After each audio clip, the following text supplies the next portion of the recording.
The Attorney General, Andrew Bailey, filing a lawsuit against New York for hijacking the presidential election by illegally scheming to jail their presidential opponent, President Trump. New York is waging a war on American democracy, and Missouri will not let it stand. Bravo, good sir, he says. New York's illicit prosecution, gag order, and sentencing of President Trump has undermined his ability to campaign. This overt meddling in a presidential election sabotages Missourians' ability to cast a well-informed vote mere months before the election. I am asking the Supreme Court to declare that New York's actions unlawfully interfere with the presidential election, to remove any gag orders against President Trump, and to halt the impeding sentencing until after the presidential election. Well, that has been halted. Until September, at least. The Supreme Court must invoke its original jurisdiction under Article 3, Section 2 of the Constitution to settle the score once and for all. Right now, Missouri has a huge problem with New York. I will not sit idly by while Soros-backed prosecutors in New York hold Missouri voters hostage in this presidential election. Bravo. Yeah. Bravo, Andrew. This dude's been leading the charge. He is one of the best, because we complain all the time about red states not doing anything, and this guy has been doing a lot. So bravo, sir. That's awesome. Yeah. Finally, we need more pushback like this, and more. Hopefully, more attorneys general sign on board. I'd be curious to see which ones do, because this is essential, right? This is New York interfering with the federal election. They say the lawsuit comes just 1 month after New York obtained an illicit conviction against President Trump and alleges 3 specific violations. Count 1, interference with the presidential election in other states. Count 2, violation of Purcell, a federal case prohibiting courts from sowing voter confusion or changing election rules in the months leading up to an election. And count 3, violation of the First Amendment rights of voters in other states. He asserts in the lawsuit, this lawfare is poisonous to American democracy. The American people ought to be able to participate in a presidential election free from New York's interference. Any gag order and sentence should be stayed until after the election. Bravo. Yeah. I really do think New York, or I don't want to blame all of New York, but I do want to say I do think the Attorney General's office and definitely the Manhattan District Attorney's office thinks they are in charge of the country right now. I mean, even the language. Do you remember when we had all of these secretaries of states, Maine's in particular stood out to me, when they were saying, like, we're not going to let Trump on the ballot. And we had all of those lawsuits over that. And they were like, you know, for the good of the nation, I am making this decision.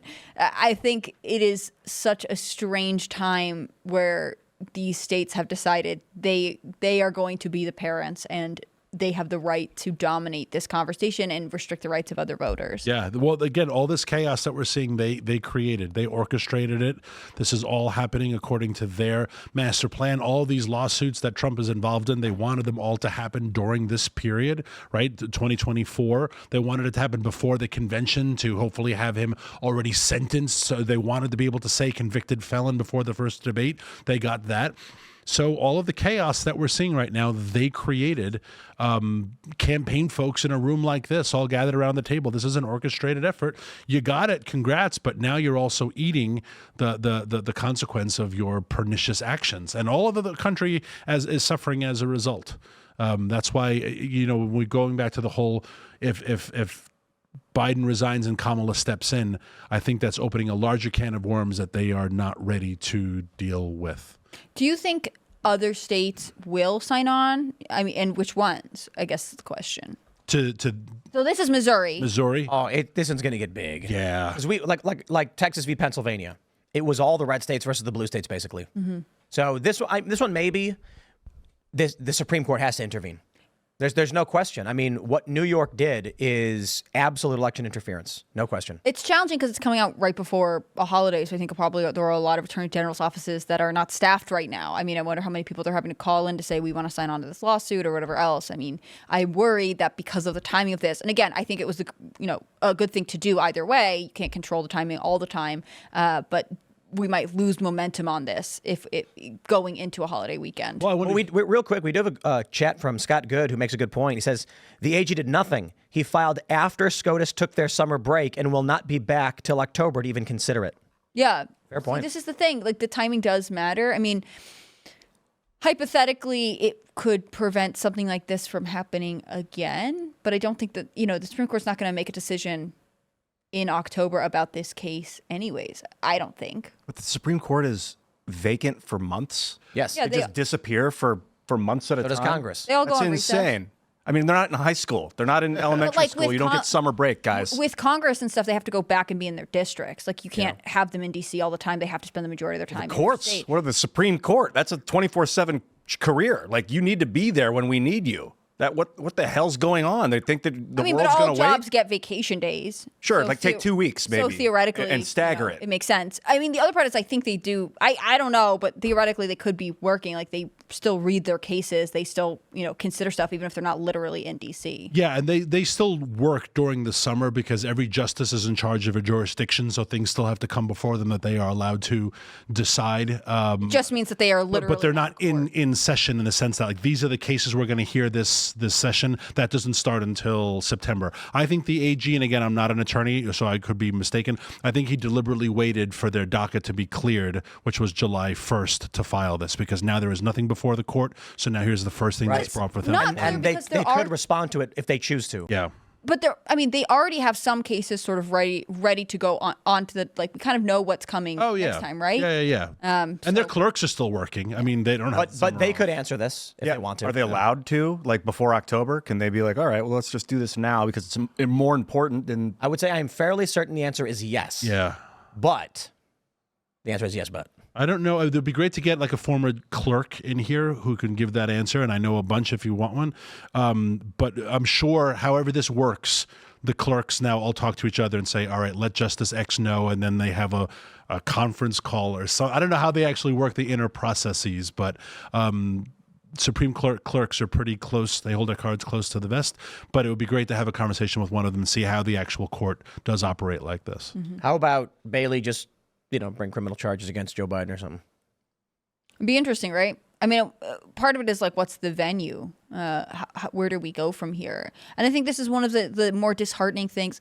And I'm not trying to be negative right before Independence Day. But one of the challenges is, the district in which you file, or if you were to have to go to the appeals court or Supreme Court or whatever, there is bias on every level. And I don't think that we can assume in this day and age that judges are acting without some kind of political motivation. And that's sad, right? That's supposed to be sort of a sacred office and you go in really there to represent the law. And I think now a lot of people are prepared to believe that judges operate with their own personal beliefs sort of front and center, maybe not in a way that they were originally intended to. Well, there was that article, that letter that was surfaced of Larry Summer, who was the Harvard president, and he was Obama's something secretary as well. He was in the Obama administration. But when Obama was considering appointing Sonia Sotomayor, he wrote a letter saying that I would caution you against this, knowing her. Not only is she not as smart as she claims to be,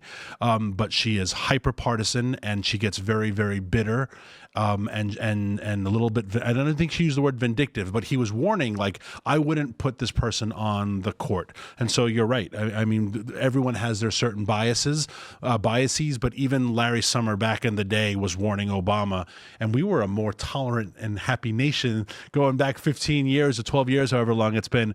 But even he was warning, like, yeah, this is not the best person for the courts. So, yeah, the courts are becoming as partisan as everything else is, unfortunately. The courts across the board are, as we've mentioned many times, when it comes to a lawsuit, you say to your lawyer, like, hey, I've got this case. They say, okay, well, what jurisdiction you file in? Because you file it here, you lose. You file it here, you win. Yeah. The judges here are Republican. The judges here are Democrats. That'll determine it. Yeah, and the environmental lawyers do this all the time. Every environmental lawsuit is always filed in the same courts because they know the judge will be sympathetic. And so you see again these rulings of the North Slope of Alaska, but they filed they filed it in San Francisco, and you say, well, that's really odd. I wonder why they filed it in Hawaii. That's really odd. Why? Because they know the judge is going to rule in their favor. So it shouldn't be that way, right? Like the bridge should be able to rebuild. All of these things are spinning out of control because the system is just too damn big for any one person, let alone someone who's half with us like Joe Biden, or 10% with us like Joe Biden. No one person can manage this system the way, in addition to the military and the pharmaceutical pressures and it is way too big, and because it's not supposed to be this way. It's not supposed to be one big thing in D.C. I wish I could start a party called like the Federalism Party, but I don't know what the hell to call it. But like the 10th Amendment Party, to go back to states and the rights of states. I know now someone's going to say like, oh, so you think the Civil War was constitutional? I'm not declaring independence or any state or separation, but there is a need for states to reclaim their power and take it away from Washington, D.C., which is trampling on people's rights.